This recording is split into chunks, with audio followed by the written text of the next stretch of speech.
guys, and welcome to the Moms and Murder podcast, a true crime podcast featuring myself, Mandy, and my dear friend, Melissa. Hi, Melissa. Hi, Mandy. How are you doing?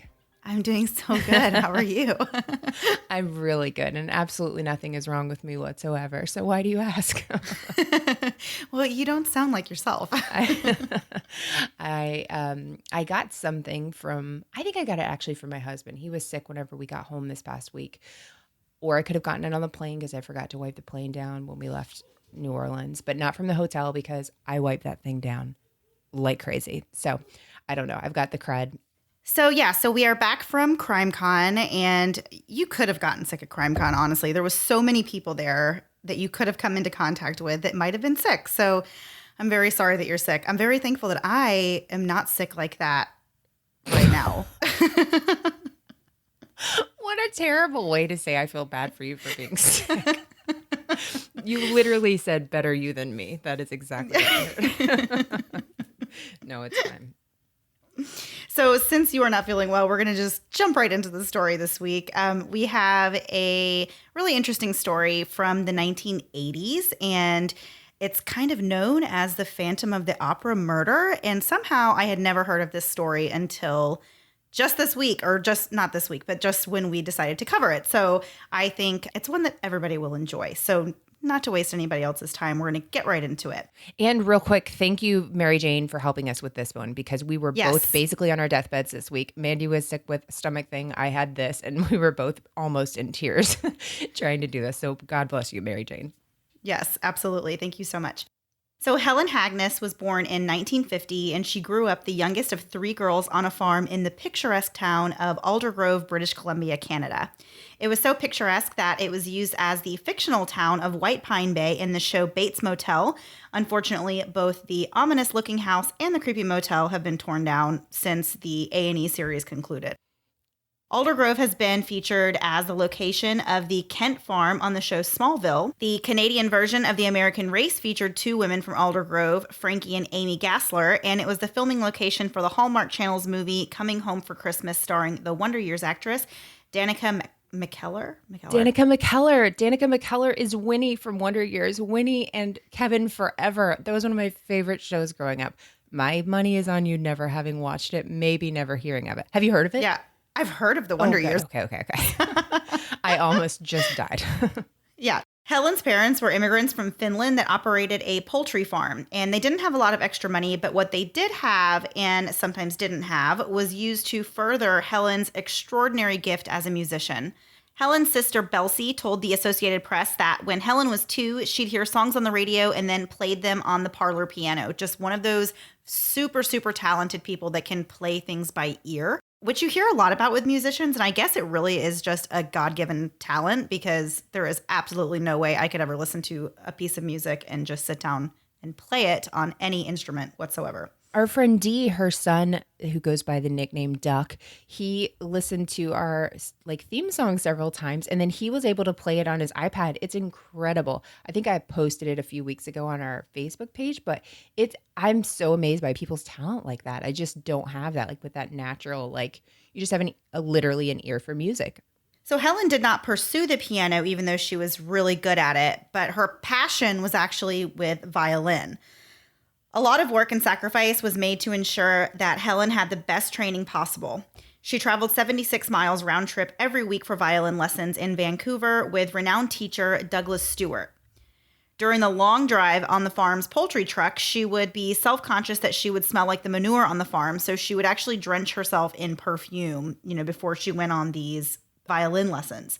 Her music teacher described her as an exceptional child, and her future success was not a surprise to him. Thanks to his teachings, Helen became the concertmaster, the leading first violin player of the Vancouver Junior Philharmonic, and a soloist with the Seattle Symphony while she was still a teenager.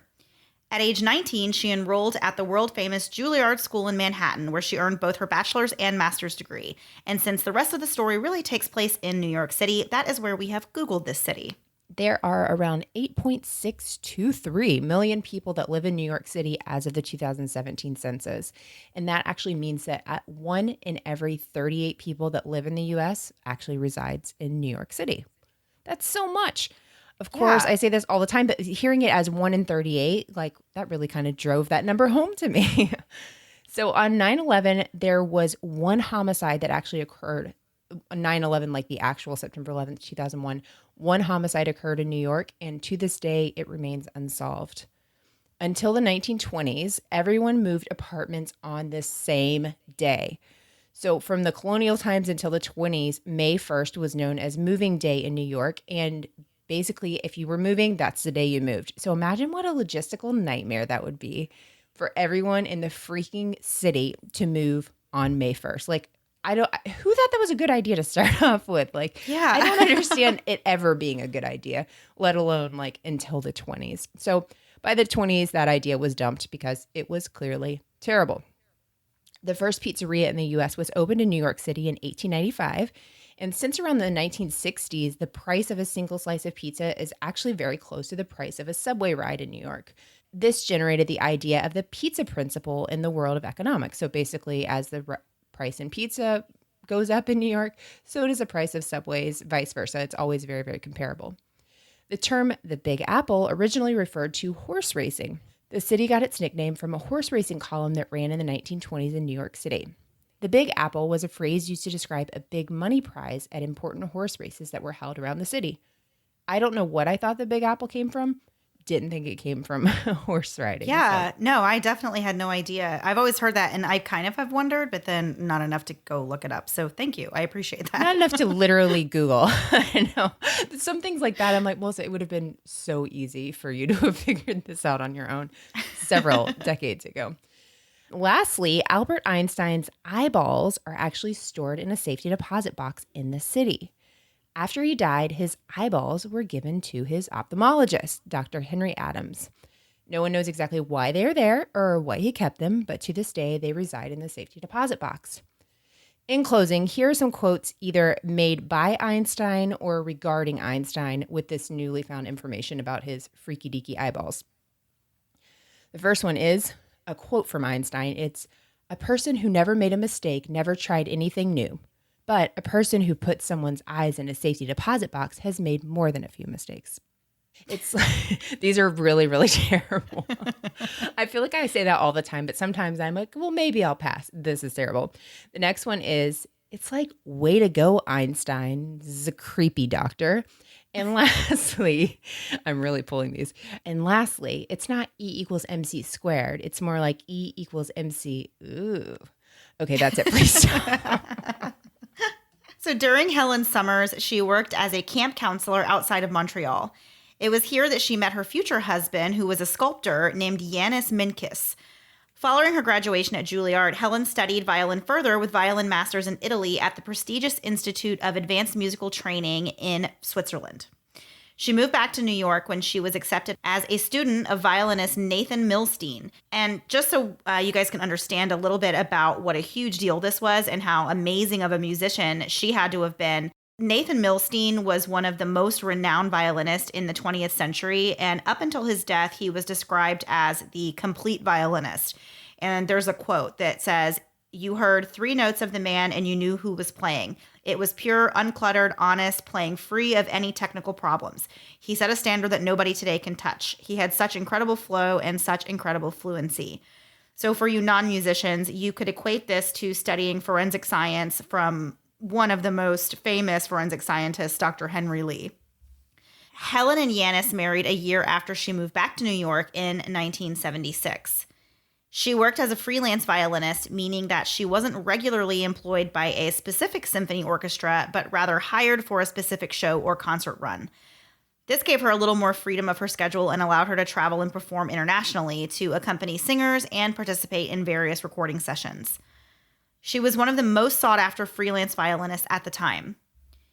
So as I said in the beginning of the show, this story takes place in New York City in the 1980s. Subways are covered in graffiti, there's drugs and crime. It's a big city. And Yanis wanted to make sure that his wife always made it home safe every night. So he would actually always meet Helen outside of her performances to walk her home. The musician and the sculptor genuinely loved being together, and they spent every minute that they could together.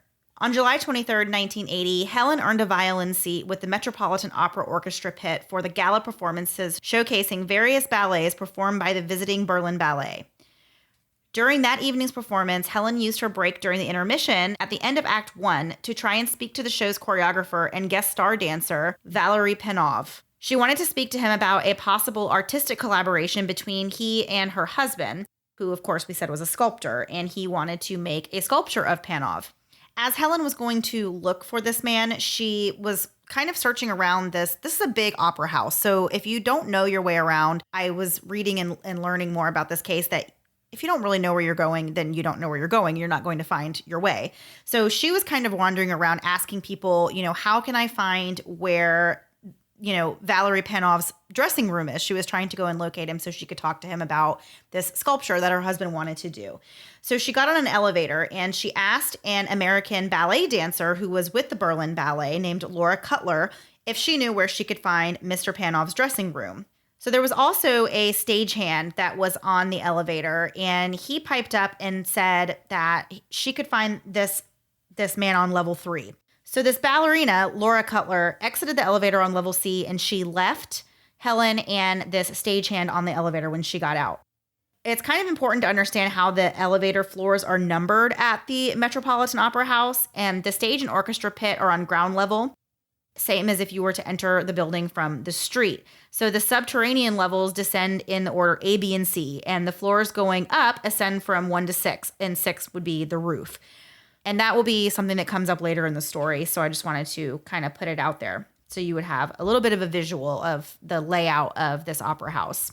As the orchestra took their seats to get ready for Act 2, Helen's $20,000 violin was in place on her chair, but Helen was missing. She hadn't come back. The other musicians really just assumed she got sick. And this was, as Mandy was saying, a freelance orchestra for this 2-week performance. So the musicians didn't have this day in and day out work relationship with each other like you might if they were always working, several months at a time. So some of them may not have even known who Helen was. And so for her to not show up didn't really raise alarm bells to them, like they had a job to do. And so as usual, after the performance, Helen's husband, Yanis, was waiting outside for her to walk her home. But when she didn't come out of the Met that night, he really realized something was wrong, and a search immediately began to take place. And before we get into that search, we're going to take a quick break for a word from this week's sponsors.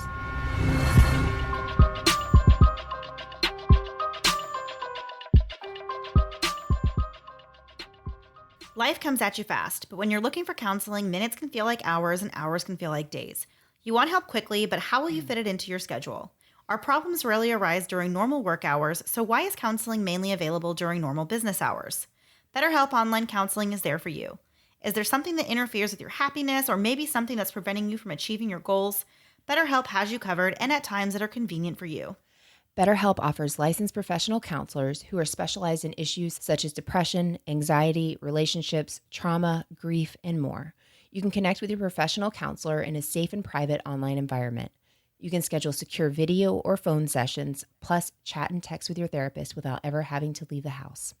BetterHelp is secure, convenient, and professional. If you ever find you want to change counselors, you can do so at any time with no additional charge. Financial aid is also available to those who qualify. Best of all, it's a truly affordable option, and Moms and Murder listeners get 10% off your first month. Simply fill out a questionnaire to help them assess your needs and get matched with a counselor you'll love within 24 hours. Go to betterhelp.com/moms and use discount code MOMS for 10% off your first month. Again, for 10% off your first month, go to betterhelp.com/moms and use discount code MOMS. Shrimp and po' boys and beignets, oh my! We spent the last few days in New Orleans, and I ate like I was training for a competitive eating contest in which I would be the winner, of course. But we're back in Florida, and I'm working to get back on track with my eating, which really makes Noom a really great fit for me. I'm looking to have better self-control with eating, and I'd also love to have more energy, and while I may have fallen off the eating well wagon, Noom is there to pick me up and help me back up again. Noom is a habit-changing solution that helps users learn to develop a new relationship with food through personalized courses. And like Melissa said, we are human. If you go off track, there's no shaming. There's just tips to help you get back on track tomorrow. I love that I can chat with my goal specialist and Noom community to get and give help to people who are going through the same things as me. And I find the app to be super easy, which makes it all the easier to stay committed. You don't have to change it all in one day. Small steps make big progress. Sign up for your trial today at Noom. That's Noom.com/moms. What do you have to lose? Visit Noom.com/moms to start your trial today. That's Noom.com/moms, the last weight loss program you'll need. And now back to the episode. So now we have Helen, this violinist who has just mysteriously vanished in the middle of a performance that she was doing. It was in the middle, in intermission. So detectives Jerry Giorgio and Mike Struck showed up to the Met at 4 a.m. to join the investigation. They ordered a room-by-room search of the entire building, which was a very overwhelming task because, as I said before, this building was huge and essentially was a maze with hundreds of doors and seemingly all these hidden corridors. At 8 o'clock the next morning, a maintenance man made a gruesome discovery. Sadly, Helen's body was found nude, gagged, hands and legs bound behind her back, with rope and a piece of clothing, laying face up over a beam in the Opera House's air shaft. Detectives combed the theater and found her shoes on the roof and her clothing around the vicinity of the building. It appeared that her clothes had been cut off of her. They determined that she had been thrown off the roof into the air shaft. While searching for more evidence on the roof, a palm print was discovered on a pipe near the air shaft. This print had to have belonged to the murderer or someone that knew what had happened. At first, they actually thought that this palm print could have belonged to a police officer or an investigator that may have just accidentally placed their hand on this pipe. Right. So, but they still lifted the print and, they knew that that would be like a huge piece of evidence if it were in fact from, not from a law enforcement officer. Didn't this whole search, as they're like searching each room and everything, didn't it feel very, this is not meant to sound insensitive at all, but it seemed very much like Clue. You had all these like performers and you had these handymen and you had electricians and you had, these renowned, musicians and stuff. It was just kind of I don't know, it felt very much like the game of Clue. Again, not making light of the situation, just it was very different than anything I've ever really heard of when everybody, all the suspects are in one place. You knew the suspects were people that were in that building that day. So then it's just a matter of finding out through like 800 people who could have possibly been a part of this.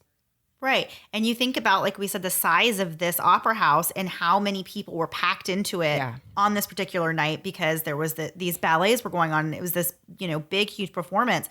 And it's not like it was an empty building. There was tons of people all over this place. So it just makes it very interesting. And then to think that she, disappeared during an intermission in such a short period of time that she would have been away from her seat as a violinist, it's just kind of mind-blowing. It's like, I can imagine how the police even were like, what could have happened to this woman in this, in that short period of time. Right. So the horrific discovery of Helen's body led to a 6-week investigation where they interviewed over 800 witnesses. The police notified all the members of the orchestra to report early to work the following day for questioning. And apparently they also fingerprinted everyone that they questioned as well in an effort to match any prints with the palm print that they found on the roof. The musicians that knew her described Helen as the loveliest, sweetest person, and she was always cheerful, good, giving, and friendly. She was the type of girl that called her parents every Sunday night in Canada. The police, of course, questioned Helen's husband, Yanis, extensively, and they looked at him as their first possible suspect. Yanis was really distraught over Helen's death, and the only solace he could find was at the bottom of a liquor bottle, and that was just part of, people who knew him said that that was just one of the ways that he got through it. And like, he was, as we said before, they were like very, very in love. They wanted to spend every waking minute together, and he just could not handle this terrible, terrible news of what had happened to his wife. And so he drank heavily as part of his coping. So he was greatly incensed that the police were looking at him. And of course, I feel like that would be the case with any spouse, that didn't actually do anything. It would just be such a terrible situation to be in, and then have the police looking at you and saying, we need to question you. And, we think you might have had something to do with this. Oh, yeah, for sure. Because you're just grieving, and then you're not even really given that opportunity because they have to rule you out, which you understand. You'll hear people say that. I understood why they had to look at me, and I want them to look at me quickly because then you can actually go on to the person that's done this. But I can't imagine that's like heartbreak on top of heartbreak. Yeah. I mean, he had never even been into the backstage area of the Met in his whole life. He just, he had always would pick her up outside of whenever she got off of work, and he didn't know the building. So the police were convinced that this had to be an inside job and that the killer had to have had some kind of intimate knowledge of the layout of this building. So Yanis was essentially moved to the bottom of their list. Another suspect that the police looked heavily at was Valery Panov, the Russian dancer Helen wanted to meet with on behalf of her husband. Panov had defected to Germany from the Soviet Union. This was all taking place during peak Cold War time, and anyone with Soviet ties was really looked at with suspicion. Police thought he could possibly be a Russian spy or even a member of the KGB, which reminds me of an episode of The Office, but I won't go into it. Now, it sounds like a far-fetched idea now, but back then, this was really a legitimate fear. There was tons of stuff like this going on, and so everyone was looked at really as a suspect with this. So Panov insisted to detectives that he had never even met Helen. She might have been looking for him. He didn't know who she was, and he had no knowledge that she wanted to meet with him.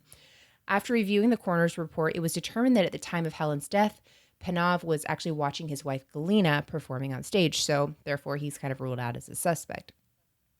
Medical examiner Elliot Gross determined that her death was a result of a fall causing skull fractures, broken limbs, and ribs from the beams she landed on, meaning she was actually alive at the time of this, 60-foot fall. As the police continued to interview everyone that was in the Met Opera House that evening, they zeroed in on a stagehand named Vincent Donahue.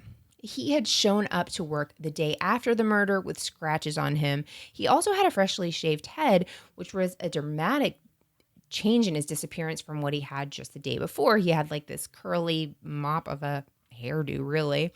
So this, of course, raises alarm bells with detectives. Why does he have all these like cuts and stuff on him? Why would you just shave your head out of nowhere? But his excuse was that he was actually in the process of leaving his wife, and they had gotten into a really big knockdown, drag-out fight that night after work, and she scratched him. And because he was a petty, petty man, he decided to shave his head because apparently she loved his hair so much, he just knew it would piss her off. Which, if somebody's scratching you, I don't think your natural inclination to be like, I'm going to piss you off even more. But it was during the detective's interview with dancer Laura Cutler that they got their most compelling lead. Laura told them of this quiet stagehand that was in the elevator with her and Helen on the night of Helen's murder, and that he had given Helen directions to Mr. Panov's dressing room. This stagehand's name was Craig Crimmins. When police started to talk to Craig, he began getting very, very nervous. Craig Crimmins was actually the 21-year-old stepson of the head stage manager. Apparently, backstage at the Met, at least during this time, was very competitive. I'm sure it still is competitive, but it was one of those things where you know somebody to get a job. So not just any Tom, Dick, and Harry can get a job. Him having a direct connection to the head stage manager is very likely how he got a job there. The stage crew at this time in the 80s was also very notorious for drinking and getting high behind the scenes, which is terrifying considering all the equipment that they're dealing with day in and day out. Crimmins was a baby-faced Irish Catholic altar boy that lived in the Bronx. He had too gone missing that night, missing his cues in Act 2, which caused another stagehand to have to take over his job completely. After they took his fingerprints, he started to crack under questioning. Originally, he admitted to being in the elevator with Helen, but said he got out and went and slept in the electrician's lounge. The only problem was the electrician that actually did go take a nap in the lounge said Crimmins was never there. Initially, police let Crimmins go. They're just waiting for the results of these fingerprints to come back. But at this point, he's really considered their top suspect. But then police get word that the press has learned his name and was about to publish it. And they realize that they're going to have to arrest him quickly before his family is able to hire attorneys and they won't be able to question him further. So the finger and handprint analysis came back and it identified Crimmins' palm print as the print lifted from the pipe near the air shaft. After picking up Crimmins and confronting him with the evidence linking him to Helen's murder, he broke down and confessed to everything. And we're going to get into Craig's version of what happened after one last break from a word from this week's sponsors.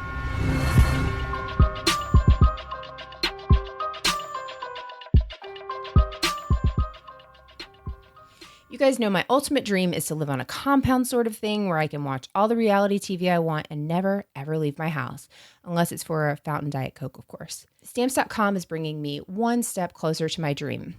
Every month we send out personalized cards to certain tiers on our Patreon. And I love writing the cards even though they look like they were written by a 2-year-old. But what I don't love is driving to the post office, hauling my kids out of the van, and trying to keep them in line without touching every single thing. With Stamps.com, that is a thing of the past. We know lots of you have small businesses and you're sending invoices or shipping product, and Stamps.com can help you do all of that, all from the privacy of your own home. Simply use your computer to print official U.S. postage 24/7 for any letter, any package, any class of mail, anywhere you want to send it, even international. Once your mail is ready, just hand it to your mail carrier or drop it in a mailbox. It's that simple. With Stamps.com, you even get 5 cents off every first-class stamp and up to 40% off priority mail. Right now, our listeners get a special offer that includes a 4-week trial plus postage and a digital scale without any long-term commitment. Just go to Stamps.com, click on the microphone at the top of the homepage, and type in Moms and Murder. That's Stamps.com, enter Moms and Murder. As a woman, my monthly cycle is something I have been aware of literally for decades, but that doesn't mean I fully understand it. And while I've used those popular period tracking apps, with those there is still a margin of error. Luckily, Ava is here to help us make sense of our bodies and our cycles. Ava is a Swiss startup company dedicated to advancing women's health and to breaking taboos around discussing the menstrual cycle. And Ava provides super fascinating insight into a woman's cycle and health, which includes data on sleep quality and quantity, or the lack thereof, physiological stress, your resting pulse rate, and more. With fertility tracking, Ava takes away the guessing games and is clinically proven to be able to detect the 5 most fertile days of your cycle. There's no longer a need to chart your cycle like the scientist you may not be, or maybe you are. Either way, Ava makes it easy for you. I have my tracker now, and I love how easy it is to use and how much I'm learning about my cycle without having to keep up with all the charts.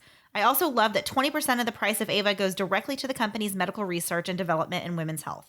Ladies, it's finally time to understand your body. Visit avawomen.com to learn more. And for listeners of our show, you can receive $20 off your order by going to avawomen.com/moms and using our code MOMS. That's avawomen.com/moms, code MOMS, for wherever you are in life. And now back to the episode. So the police are now talking to Craig Crimmins, and they've got his palm print that's a match to the one that they found on the roof. And now he has confessed to murdering this woman, Helen. And his version of the story goes a little something like this.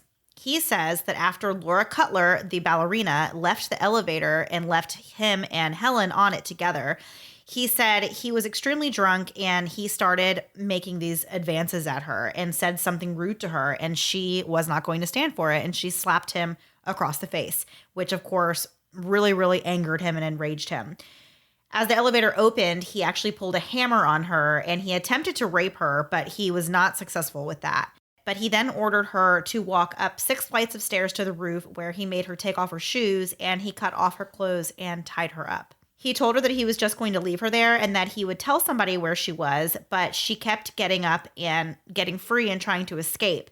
And so he thought, well, she's much too strong. So, he was worried that she was going to get away and was going to, tell. But if he was going to send somebody up there, that doesn't really make sense at all. That story doesn't make any sense at all. No. So it was at this point that he decided that he was going to murder her. And at this point, he said he just kind of threw her over the air shaft. Wow. So she landed on a beam and fractured her skull, which killed her instantly. Crimmins was placed under arrest for the murder of Helen. The trial of the Phantom of the Opera killer was sensationalized in the newspapers. And the defense was trying to get Crimmins' confession thrown out because they felt that police used psychological threats to coerce a confession from him. The detectives, however, were very familiar with this tactic from defense attorneys, and during this time, this was actually a pretty common defense. So they actually took extra measures to make sure that they did not have evidence that that is what had taken place.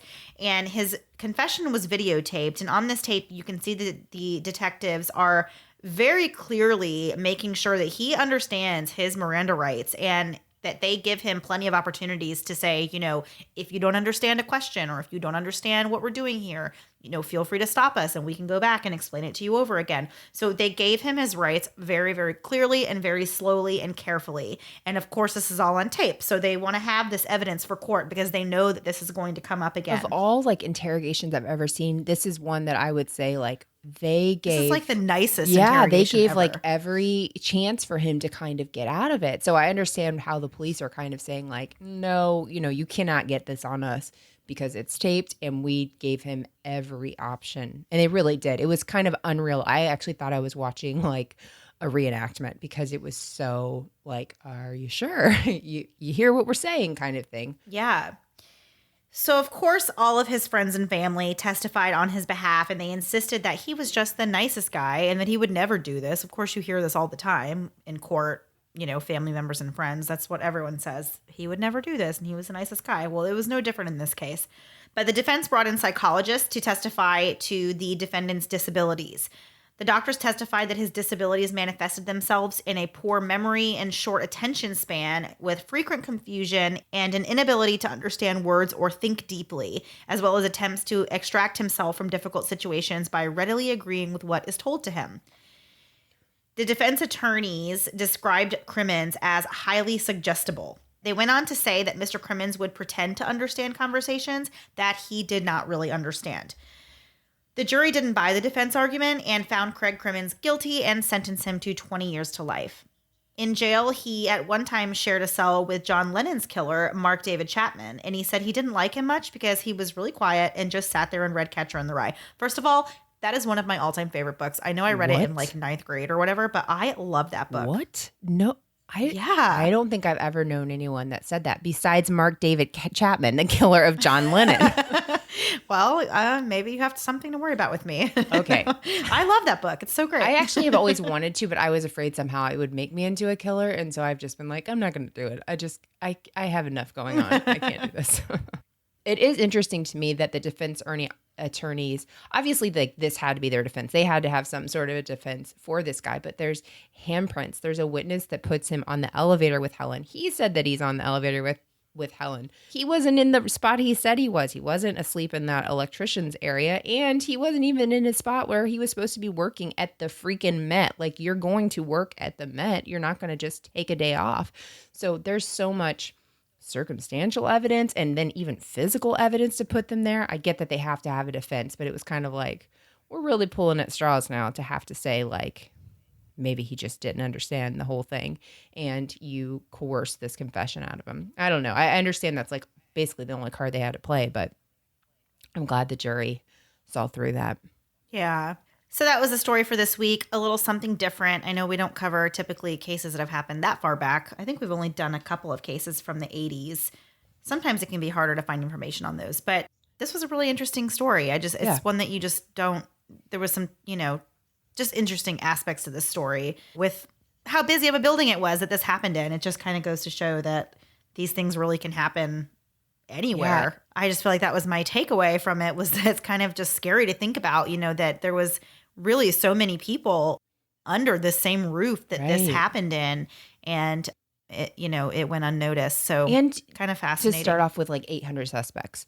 Like, how often do they have that where they're like, nope, it's one of these 800 people. We know that basically. So I thought that was interesting because I wonder if that's in some ways more difficult because you've got to interview all these people to get through, finding out any little thing. You have like a makeshift witnesses, but that's a lot of freaking witnesses. Oh, for sure. I don't know if it would be more difficult to have 800 possible suspects or to have no suspects in mind. I feel like those would both be very hard cases to work and kind of figure out what's going on.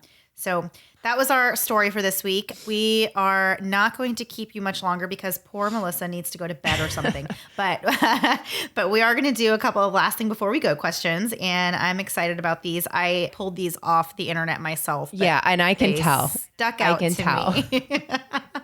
They really stuck out to me. So, Melissa, what is one ridiculous thing that someone has tricked you into doing or believing? Okay. I don't think I'm super gullible, which actually sets me up for disaster. I am a little gullible, though. So I know like the small one I remember is when I was little, my parents got a remote control. So remember, I don't know if you remember, but before you had to like stand up and do the channels at the TV. And so my dad would like pretend to give me like magic dust in my hand, and I would say like up or do like up and down with my hands, and the remote or the TV would go up and down, but I didn't know we had a remote. So I thought I was magic. And so that was like a super exciting thing when I was little, until I found out there was a remote control, and I was like, why are you still making me go change channels when we have this like magic machine? But one of my favorite things that I was ever involved in as far as like tricking someone. And by this, I mean, it was actually a total disaster and why I am kind of scared of these kind of things. I worked for an orthopedic surgeon, and I've always wanted to share this story because it's so terrible. And like, I hope you cringe with me.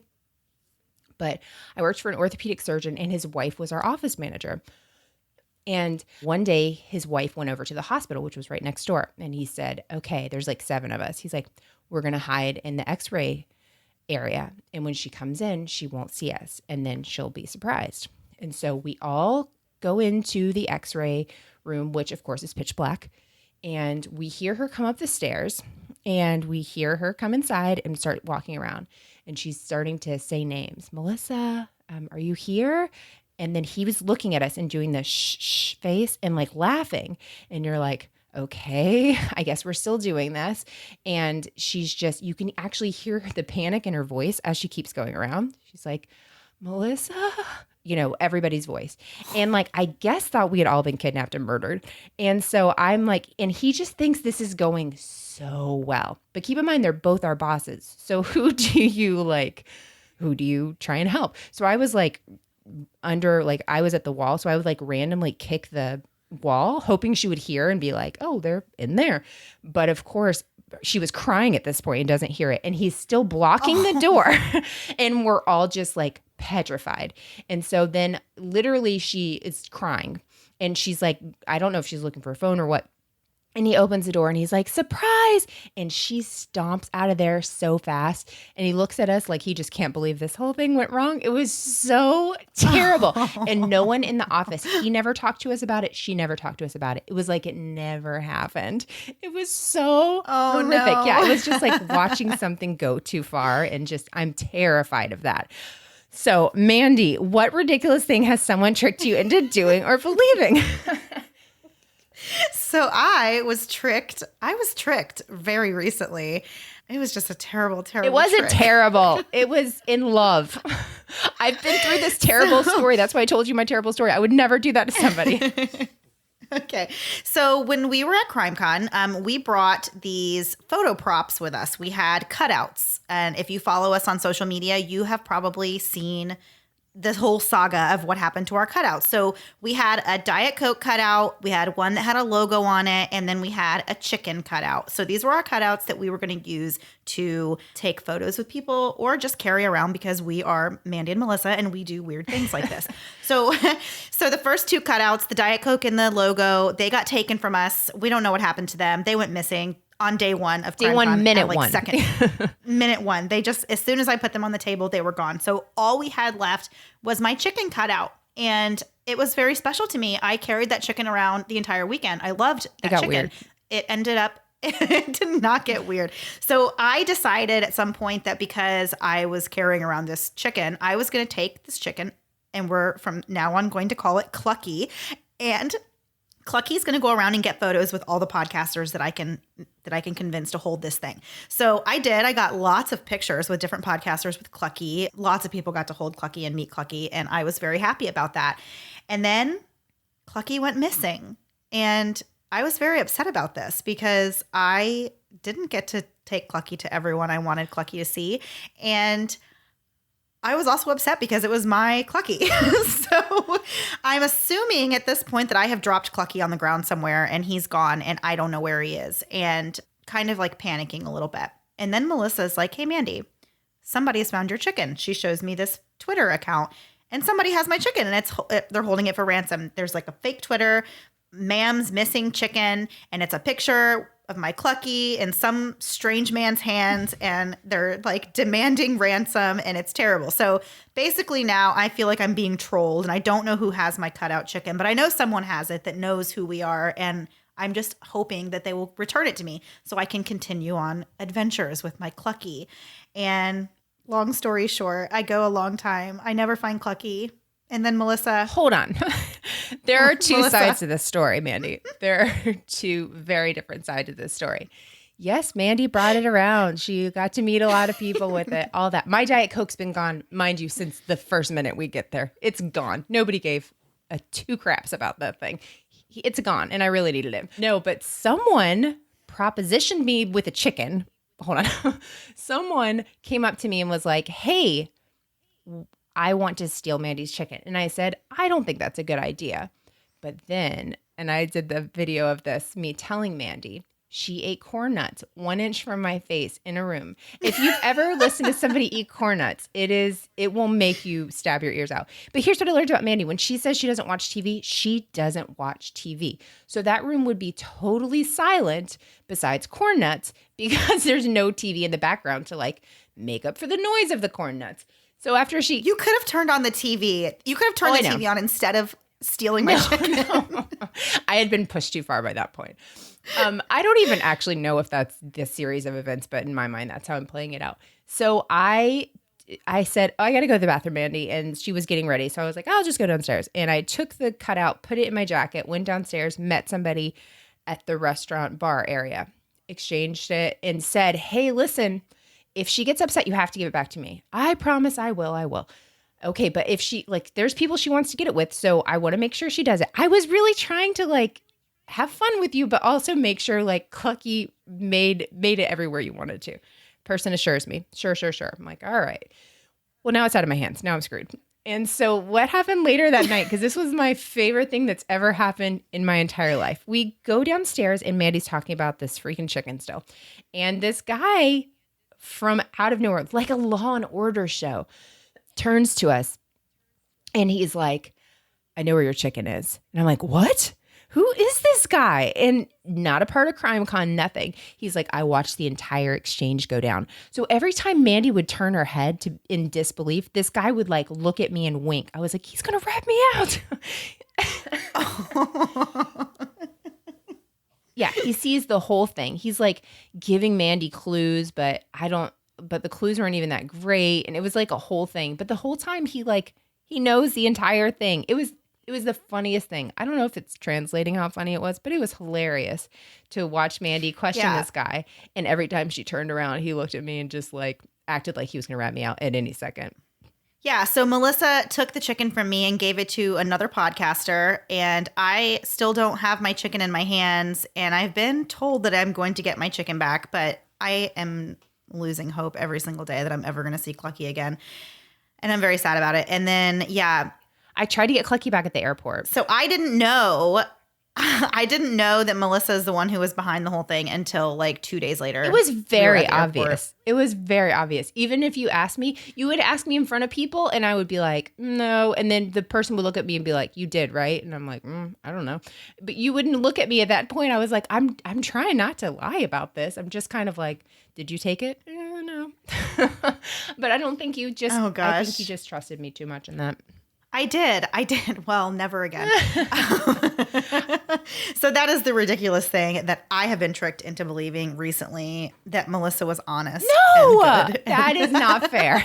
That's not fair. Melissa was a part of it. I'm just kidding. Part of a prank. I really did. I promise you, like, I'm just kidding. I know, but I do promise you that I really, like, I do need to get this out because some people think I'm a very terrible person that leave reviews on this podcast, and this is not going to help me at all.